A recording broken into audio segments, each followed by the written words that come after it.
नमस्कार दोस्तों, स्वागत आपका एक और नई वीडियो में। बात करेंगे कच्चे कर्मचारी जॉब सिक्योरिटी के बारे में। तो एक बड़ी अपडेट निकली है, अच्छी खुशखबरी रहेगी आउटसोर्सिंग पॉलिसी पार्ट 1 वालों के लिए भी, और जॉब सिक्योरिटी पर चर्चा करेंगे। चैनल पर नहीं तो चैनल को सब्सक्राइब जरूर कर लेना, और जॉब सिक्योरिटी कर्मचारी के दायरे में अगर आप आते हैं तो व्हाट्सएप ग्रुप अपना उसको जरूर ज्वाइन कर लेना, लिंक डिस्क्रिप्शन में है। बहुत ज्यादा कैंडिडेट वहां पे जुड़े हुए हैं। तो हरियाणा के 1.20 लाख अस्थायी कर्मचारियों को जॉब सुरक्षा सिक्योरिटी देने के लिए नियम बनेंगे। ठीक है, क्या नियम बनेंगे? नियम बनेंगे मतलब आगे भविष्य की बात नहीं है, नियम तैयार हो चुके हैं। कमेटी ने तैयार करके सीएम साहब को भेज भी दिए हैं, सिर्फ अप्रूवल मिलना बाकी है, यानी साइन होने बाकी है उस पर। ठीक है, कभी आप ये सोचो बस नियम बनेंगे, इस वर्ड को देख के ये सोचने लग जाओ अब तो गई 2-3 महीने पे और बात, तो ऐसा नहीं है। खुशखबरी आई है ये। ठीक है, टेंशन लेने की आवश्यकता नहीं है, ये खुशखबरी आई है। आउटसोर्सिंग एक वाले जो हैं, ठीक, आउटसोर्सिंग पॉलिसी पार्ट 1 वाले हैं, उनकी भी अब जो है दाल गल जाएगी अच्छे से। मुख्यमंत्री नायब सिंह सैनी देंगे कमेटी की रिपोर्ट को मंजूरी। कमेटी ने रिपोर्ट तैयार कर रखी है, वह सीएम साहब के पास जा चुकी है। सरकार ने वरिष्ठ अधिकारियों को कमेटी गठित की थी, और यहाँ पर आप देखोगे कमेटी ने कई बैठकें करने के बाद नियमों का मसौदा तय कर मुख्य सचिव को प्रस्तुत कर दिया है, और मुख्य सचिव अनुराग रस्तोगी ने नियम मुख्यमंत्री नायब सिंह सैनी के पास मंजूरी के लिए भेज दिए हैं। ठीक है, मुख्यमंत्री की मंजूरी मिलने के बाद नियम अधिसूचित हो जाएंगे, यानी उनकी जो पीडीएफ है chief secretary government of Haryana की तरफ से लेटर जारी हो जाएगा उनका भी। इन नियमों से स्पष्ट होगा कि आउटसोर्सिंग पॉलिसी पार्ट 1 के तहत लगे अस्थायी कर्मचारियों को जॉब सिक्योरिटी मिलेगी। यानी पार्ट 2 वाले हैं, एच कैरण वाले हैं, या जो अन्य आर्टोन वाले हैं, उनके लिए तो कोई समस्या थी ही नहीं। जिक्र किसका था वो आपने सुना होगा, बीच में एक न्यूज आई थी, जो अधिकारी हैं, ठीक है, अधिकारी हैं, वो अड़ंगा अड़ा रहे थे बीच में कि पार्ट 1 के बारे में तो जिक्र ही नहीं है ऑर्डिनेंस में, तो हम पार्ट 1 वालों को जॉब सिक्योरिटी कैसे दे दें। तो जो ये समस्या थी वही खत्म करी है सरकार ने। अब आउटसोर्सिंग पॉलिसी पार्ट 1 का जिक्र नहीं है, इसलिए काफी विभागों के अफसर जो है इसमें कर्मचारियों को जॉब सिक्योरिटी नहीं दी जा रही थी। तो अब क्या कर दिया, कर्मचारी भी स्पष्ट किया गया कि अस्थायी नौकरी पर कार्यरत है वे कर्मचारी भी हैं जो आउटसोर्सिंग पॉलिसी पार्ट 1 के तहत लगे हैं। ऑर्डिनेंस में यह बात स्पष्ट कर रखी थी कि 15 अगस्त 2024 को 5 साल हो गए हैं और 50,000 रुपए से कम वेतन है तो उनको जॉब सिक्योरिटी मिलेगी।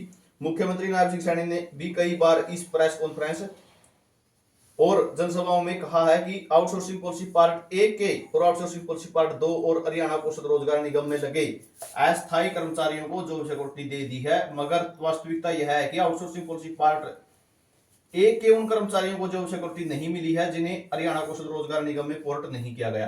तो बहुत से कर्मचारी ऐसे हैं जो आउटसोर्सिंग पॉलिसी पार्ट 1 में तो हैं, लेकिन उनको पोर्ट नहीं किया गया था, इस कारण से उनको जॉब सिक्योरिटी से बाहर रखा गया था अधिकारियों के द्वारा।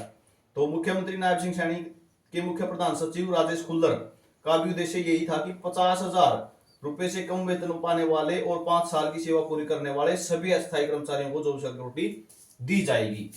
तो नियमों की अस्थायी कर्मचारियों को कॉन्ट्रैक्चुअल एम्प्लॉय की परिभाषा में यूं किया गया था स्पष्ट, एक शब्द नहीं, आउटसोर्सिंग पॉलिसी पार्ट 1 और पार्ट 2 हरियाणा कौशल के कर्मचारी सभी को शामिल कर दिया था, वो था अनुबंध कर्मचारी। जब बात अनुबंध कर्मचारी की आ गई तो इसमें कौन कौन से आ गए, पार्ट 1 वाले भी आ गए, पार्ट 2 वाले भी आ गए और एच कैरण वाले भी आ गए। ठीक है, तो इसमें पार्ट 1 वाले भी शामिल हैं। इस अनुबंध कर्मचारी के वर्ड से ही जो है ये बातें क्लियर हो रही थी। सरकारी संस्थान संगठन की परिभाषा में फिर स्पष्ट किया गया, और अगर एक से ज्यादा विभागों में काम किया है तो गणना किस प्रकार से होगी, ये बहुत अच्छी खबर है आपके लिए।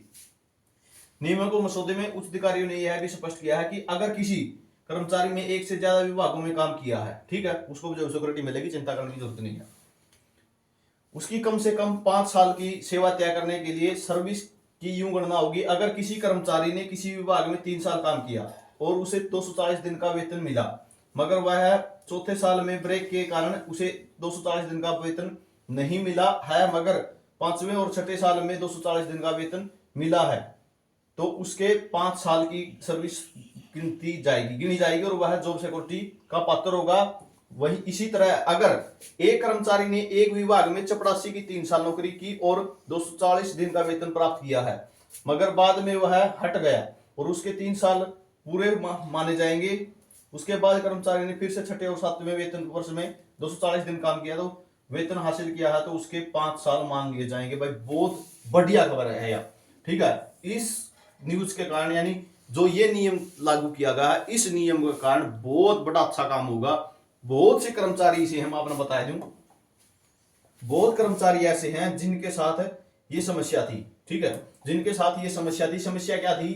3 साल काम कर लिया, ठीक है, बीच में 6 महीने हट गया,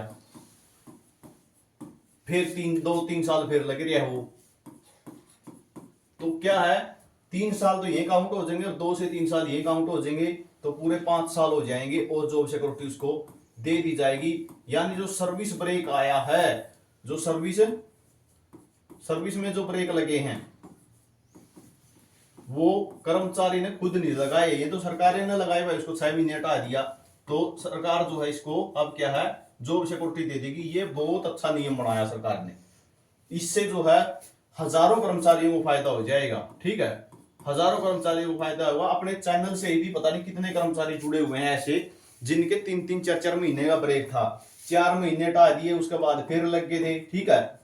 तो ऐसे बहुत से कर्मचारी हैं। ये न्यूज बहुत अच्छी रही, कैसी रहेगी ये नियम जो कैसा रहा, आप कमेंट करके जरूर बताना, और किस किस को इसका फायदा हो रहा है, ठीक है, किस किस को इसका फायदा होगा इसके बारे में आप कमेंट जरूर करना। वीडियो आपने देखा इसके लिए बहुत बहुत धन्यवाद। आपका दिन शुभ हो।